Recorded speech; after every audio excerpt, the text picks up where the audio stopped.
গত বছর দুর্গাপুজোর শেষে আমরা যখন এবছরের দুর্গাপুজোর প্রস্তুতি শুরু করতে যাচ্ছিলাম, ক্লাব সদস্য আর শিল্পীর আলোচনাতে গ্লোবাল ওয়ার্মিং এর কথা উঠে আসে।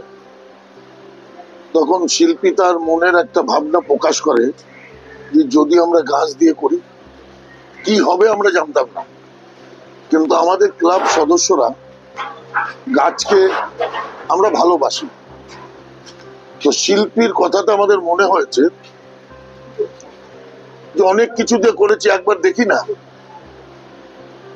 তো তার প্রতিফলন আমরা দেখতে পাচ্ছি প্রথম। দ্বিতীয়ত হচ্ছে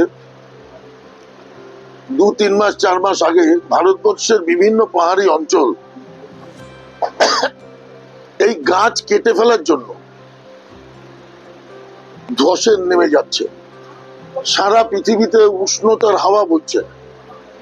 তাই এবারে আমাদের স্লোগান গাছ বাঁচাও প্রাণ বাঁচাও নয়, গাছকে নিজের সন্তানের মতো লালন পালন করুন, তাহলে আগামী প্রজন্ম সুন্দরভাবে এই পৃথিবীতে বসবাস করতে পারবে।